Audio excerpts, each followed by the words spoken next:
En 2013, un groupe de chercheurs chez DeepMind, à Londres, s'est attaqué à un défi de taille. Créer un système d'IA capable de battre, non pas un seul jeu Atari, mais tous les jeux Atari. Ils ont développé un système qu'ils ont appelé DeepQ Networks, ou DQN, et moins de 2 ans plus tard, il avait atteint un niveau surhumain. DQN obtenait des scores 13 fois plus élevés que ceux des testeurs humains professionnels, à Breakout, 17 fois plus élevés à Boxing, et 25 fois plus élevés à Video Pinball. Mais il y avait une exception remarquable et flagrante. Lorsqu'il jouait à Montezuma's Revenge, DQN n'arrivait pas à marquer un seul point, même après des semaines de jeu. Qu'est-ce qui rendait ce jeu-là incroyablement difficile pour une IA? Et que faudrait-il pour y arriver? Alerte spoiler. Des bébés. On y reviendra dans une minute. Jouer à des jeux Atari avec une IA repose sur ce qu'on appelle l'apprentissage par renforcement, un système conçu pour maximiser des récompenses numériques. Ici, ces récompenses, c'était tout simplement les points du jeu. Cet objectif pousse le système à apprendre sur quel bouton appuyer et à quel moment pour gagner un maximum de points. Certains systèmes utilisent une approche basée sur un modèle. Ils ont une modélisation de l'environnement qui leur permet de prédire ce qui se passera après une action donnée. DQN, en revanche, n'utilise pas de modèle. Au lieu de modéliser explicitement son environnement, il apprend simplement à prédire, à partir des images affichées à l'écran, combien de points futurs il peut espérer gagner en appuyant sur différents boutons.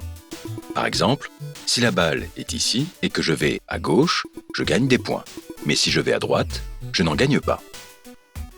Et pour apprendre ces liens, il faut énormément d'essais et d'erreurs. Le système DQN commence par appuyer sur des boutons au hasard, puis reconstitue progressivement sur quelques boutons appuyés et quand pour maximiser son score. Sauf que dans Montezuma's Revenge, cette méthode du « je teste tout au pif » ne fonctionne pas du tout. Le joueur doit exécuter toute une séquence d'actions juste pour marquer ses premiers points à la toute fin. Une erreur? C'est perdu. Alors comment DQN pourrait-il savoir qu'il est sur la bonne voie? C'est là que les bébés entrent en scène. Dans les études, les bébés regardent plus longtemps des images nouvelles que des images qu'ils ont déjà vues. Il y a quelque chose d'intrinsèquement motivant dans la nouveauté. Ce comportement a été essentiel pour mieux comprendre le fonctionnement de l'esprit des bébés. Et c'est aussi devenu la clé pour battre Montezuma's Revenge. Les chercheurs de DeepMind ont mis au point un moyen ingénieux d'intégrer cette préférence pour la nouveauté dans l'apprentissage par renforcement. Ils ont fait en sorte que les images inhabituelles ou nouvelles à l'écran soient aussi gratifiantes que les vrais points du jeu. Soudain, DQN se comportait de façon totalement différente. Il voulait explorer la pièce dans laquelle il se trouvait, attraper la clé et s'échapper par la porte verrouillée, pas parce que cela valait 100 points, mais pour la même raison que nous le ferions, pour voir ce qu'il y avait de l'autre côté.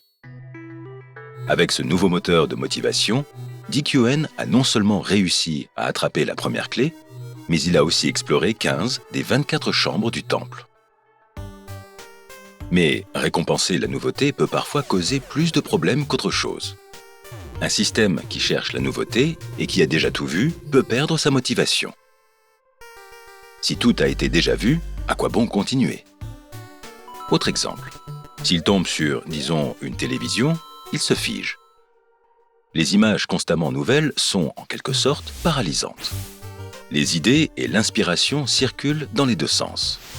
Les chercheurs en IA, confrontés à des problèmes pratiques comme faire en sorte que DQN gagne un jeu difficile, se tournent de plus en plus vers les spécialistes de l'intelligence humaine.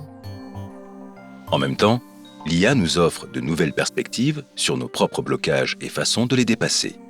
Sur l'ennui, la dépression, l'addiction, mais aussi sur la curiosité, la créativité et le jeu. Si tu aimes apprendre, abonne-toi à notre chaîne. Chaque semaine, nous publions de nouvelles vidéos sur tous les sujets, de l'histoire du monde selon les chats à comment développer sa capacité d'écoute. Intéresse-toi à nos nouveautés et reste curieux.